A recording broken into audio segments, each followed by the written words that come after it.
This is a true story, and it sums up what was going through my mind as I was playing this. I have no idea what was about to be bullshitted the way I was when I played this, and I can say this is by far the creepiest hack I've ever played.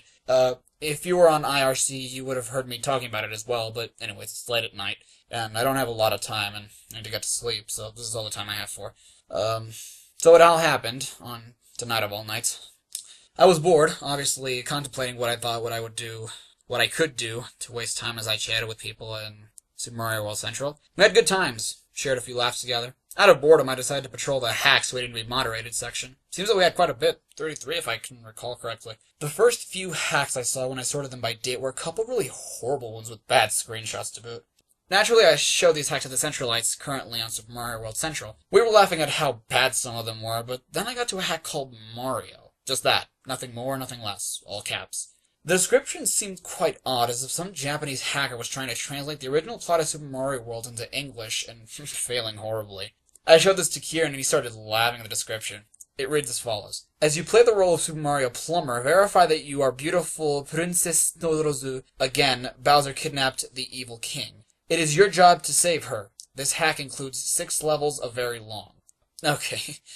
I simply dismissed this as someone trying to act Japanese and release a crappy hack with some edits, or so that's what I thought at first. Curiosity got the best of me. I decided to download the hack, not knowing what I was in for, since the single screenshot of the hack was a title screen with nothing but the letters Mario from Super Mario World's title screen. I thought it was a little odd how there were no dates or anything either, as hackers usually place their names and dates on the titles to mark when the project was started. So when I opened the hack, I was greeted by 2 files, one called 37014, a simple text file, 27 kilobytes in size, and the IPS file, simply named Mario. For some odd reason, I wanted to see what the author of the hack had to say, but when I opened the hack in Notepad, there was nothing but indistinguishable symbols and letters and punctuation. Sort of like how you open a ROM in the text editor in, like, Notepad. Seemed like the author just completely copied his ROM to the text form, though I could be wrong. Taking a closer look, the top of the text file mixed with the gibberish I found the only thing that looked like English there. Here's a piece of what I found. To be honest, I didn't know what to make of this, and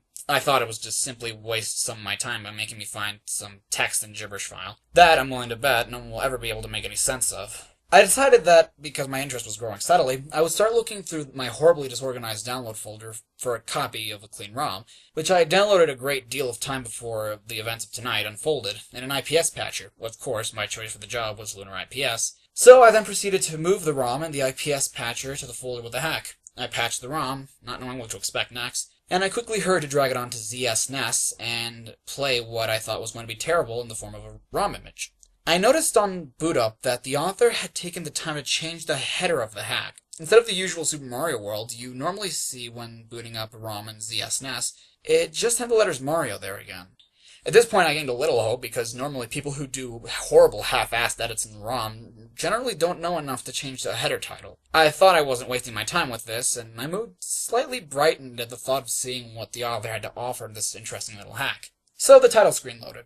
Exactly what it would do with Super Mario World, except that it just had Mario on the title like I had mentioned earlier. Something else that grabbed my attention was the interest more so was the unusual absence of Layer 3 tiles on the title screen. Mario's normal bright-colored and happy palette seemed, how can I put it, for use of a better word, dull. What was once violet-like red was now what seemed to be like gray with a slight red tint to it. And I'm pretty sure his pants were looking more gray than blue, too. I thought this was strange, and I wondered why I decided to give Mario such a dull palette. Regardless as to what the intentions were, I felt it was something wrong.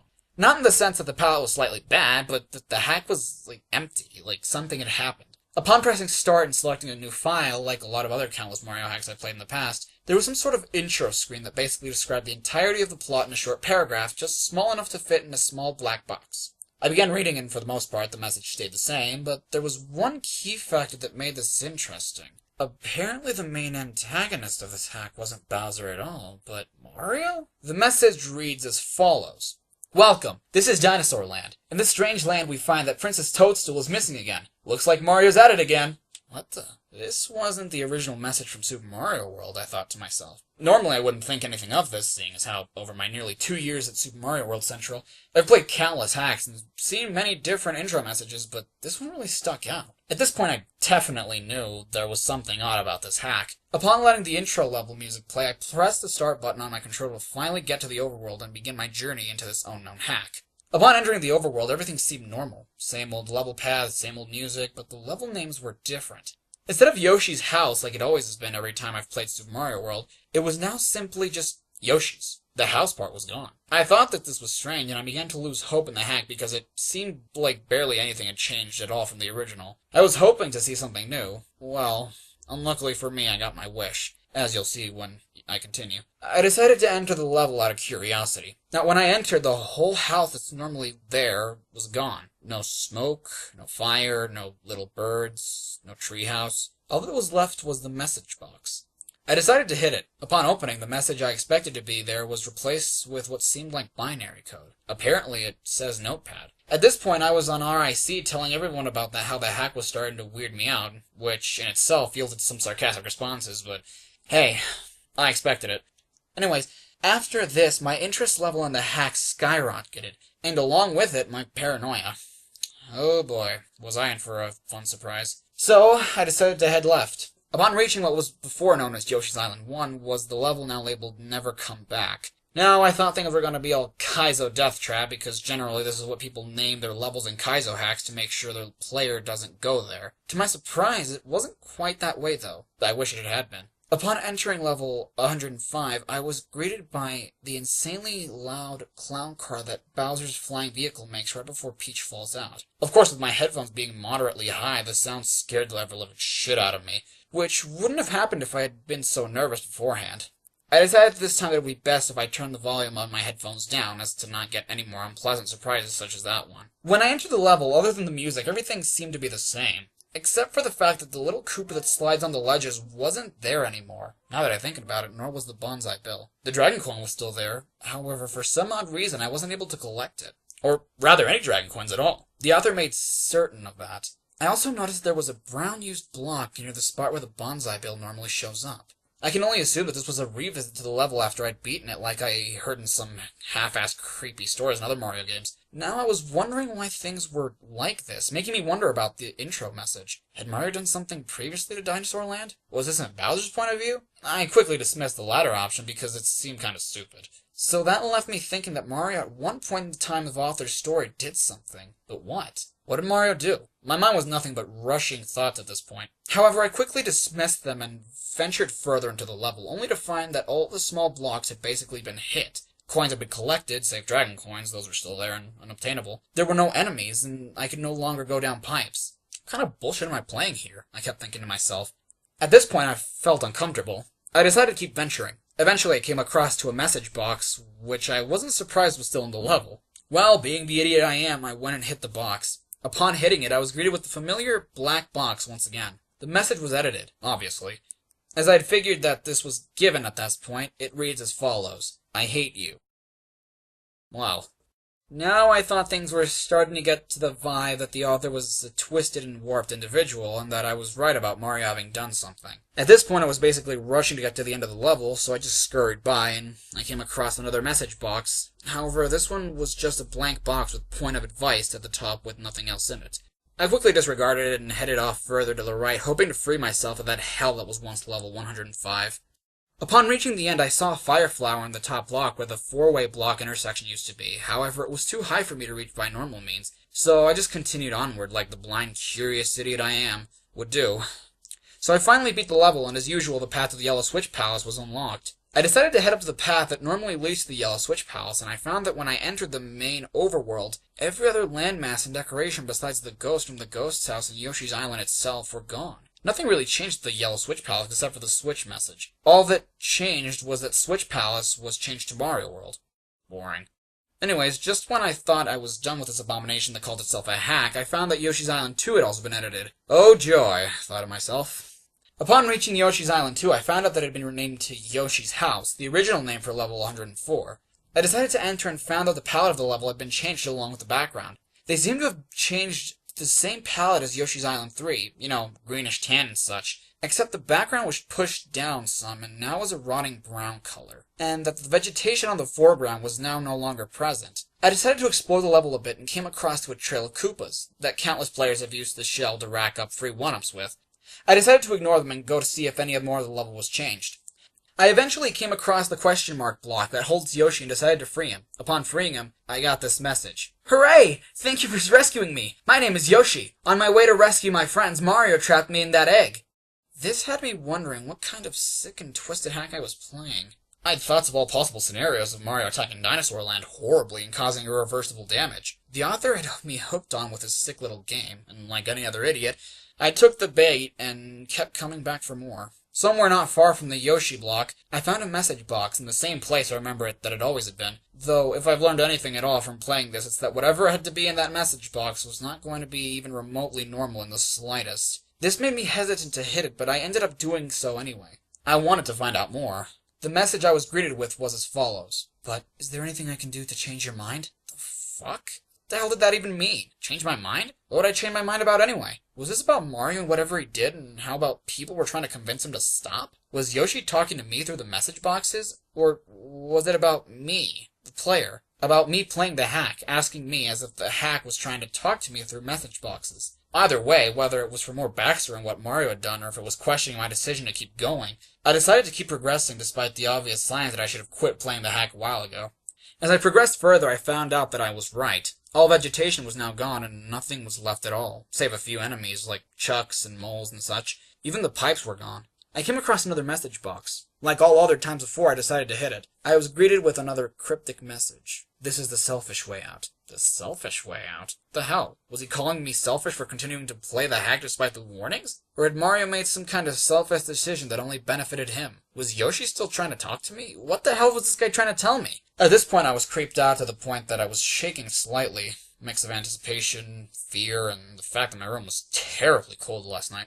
I closed the message box and once again proceeded further. The area with the mole seemed the same, except for the fact that the block next to the vine block was gone, along with the happy clouds and dragon coin the vine allowed access to. This made me feel gloomy, to say the least, not so much frightened as I was depressed.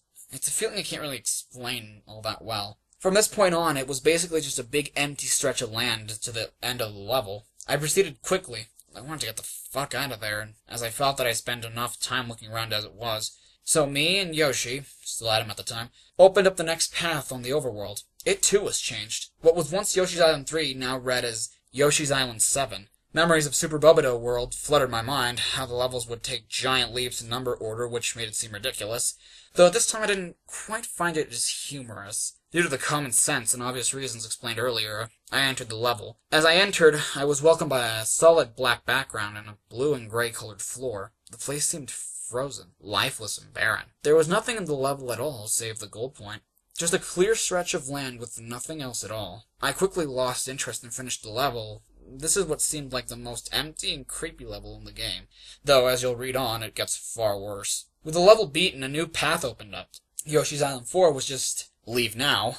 Now I really hesitated as to whether I should stop playing, but my interest kept me going further. At this point, Super Mario World Central was nothing but me posting findings and messages from the hack, so others could experience what I was experiencing. The channel sadly was unusually active. Seemed like no one really cared or wasn't around. I felt alone. I proceeded into the level. For the most part, everything seemed the same, save for the fact that there was now no water at all to keep me from falling in pits without using Yoshi as a sacrifice. The level was also void of all enemies as well.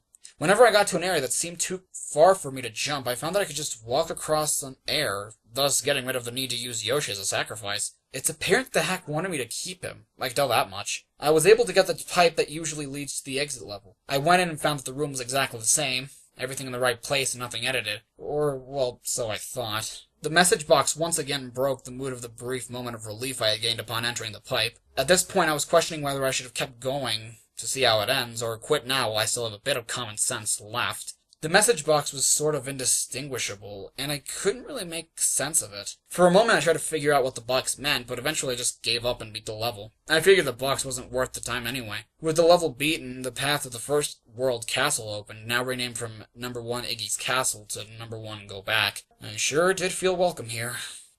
I decided to completely ignore the level name, as I just wanted to get this over with and be done with it forever.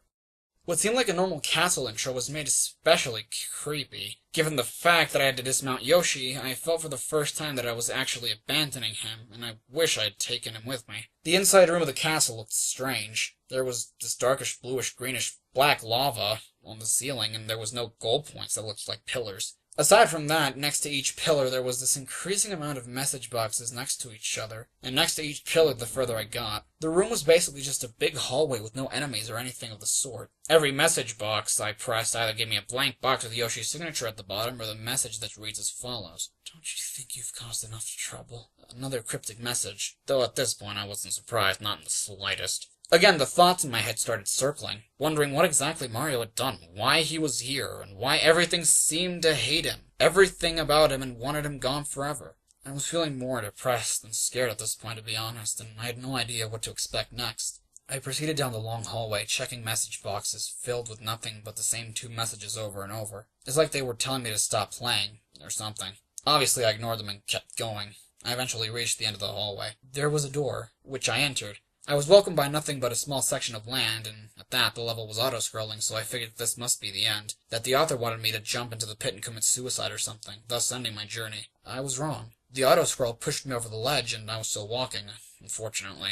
The whole level was nothing but a long stretch of invisible land to another small piece of land just big enough for a boss door to fit. The auto-scroll came to a stop, and I prepared for the worst.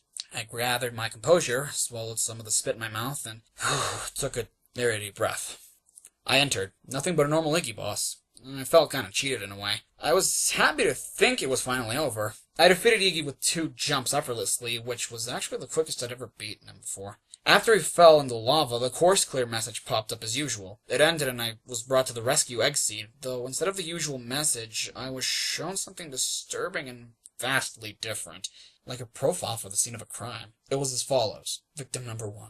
Eyeballs were unable to be found. The victim was found lying on the carpet. Causes of death unknown. Hand marks with unidentifiable fingerprints were found all over the corpse. What the fuck is wrong with this guy? I mean, well, it was a hack, but still. Who the hell was this victim? Why were her eyeballs gouged out? And what could have made those unidentifiable fingerprints that were found on her body? Was this Mario's doing? Is this what the author was trying to tell me? And furthermore, was the girl Princess Toadstool? It took me a while to see if I could read the message correctly, and I proceeded onwards. Though I was wondering what happened next, since the main map was completely gone and there was no trace of it anywhere. To my surprise, it still showed the path marked for Donut Plains, the event tiles still being there, marking the path to the lone level of the giant map that was once the main world. It was still called Donut Plains 1. I thought we were finally done once more, but when I entered the level I could see that, like the previous times, I was once again wrong. Upon entering, I saw 2 message boxes. They said as follows. There's no way out of here, and fly away.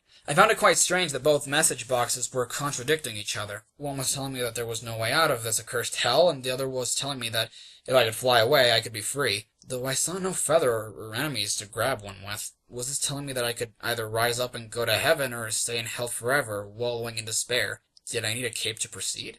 What happens after this? Is the whole game like this? I began to create more thoughts in my head, trying to figure the message boxes out, but to no avail. I proceeded to walk to the right. I made a jump, but found that I was stuck in the area. There was an invisible wall, and I thought I had hit a dead end. When I landed, I tried moving right to see if there was a way to go on. All of a sudden, I heard the pipe sound, and I was making the pipe animation. Except there was no pipe present, so it looked kind of odd. I was then taken to a level with the black background, stone blocks for the ground, and small doors. I was immediately given a mushroom to prevent me from entering it, so I proceeded further to see if there's anything else in the level. I found that the room was nothing but a long stretch of concrete blocks and doors that were too small for me to enter because of the mushroom I got. It's obvious that the author didn't want me going through any of them, or I wouldn't have gotten the mushroom in the first place. As I proceeded, I found myself at a dead end. Since there was nothing left for me to look at, I tried to go to the right again. It worked. I went through the brick wall. It acted like a pipe, and I did a pipe animation that looked like I was going into the darkness. I was taken to a small room with what seemed like a pit and a wall. I jumped down the pit, seeing as how there was no other option, and I found that the bottom of the pit was solid. I tried pressing down a bunch of areas until I came across a pipe. Mario slowly did the pipe transition downwards off the screen. Expecting another level, I waited, but there was no more. Just a black screen. I was unable to continue, unable to pause or exit the level or move. There was nothing. Nothing at all. This was the video game representation of death. A crash. Mario had died. After playing, I think I finally understand what was happening.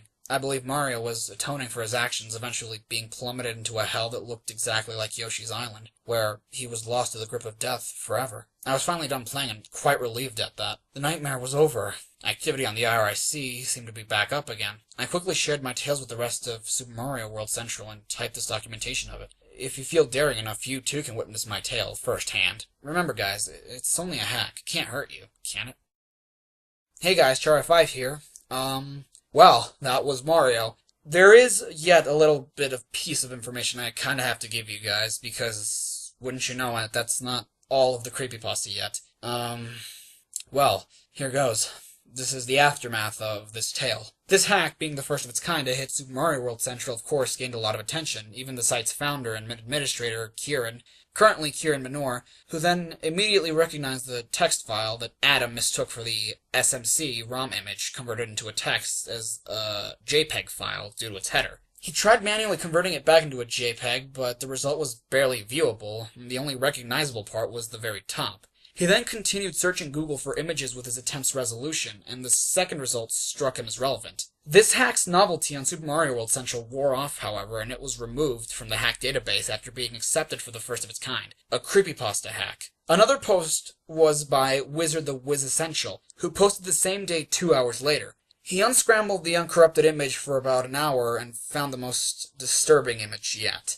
He explained that it was a human's face, except without a nose. It had 2 breathing holes. Its pupils were just vertical slits, like a snake. The eye, however, was morphed into a look of rage, the eyebrows slanting down. It had the most evil smile they'd ever seen. It curved up its face, almost up to the eyes, and it had a mouth of very thin, razor-sharp teeth and had no hair. His picture auto-saved and turned the resolution into 666 by 666 pixels and saved into being his desktop. He noticed he was biting his nails for quite a while, and his right hand was covered in blood. The end of the post had very messy text, meaning he possibly passed out soon. And, well, this is what the text file looks like when converted into the JPEG file, most commonly known on the internet as Find Me.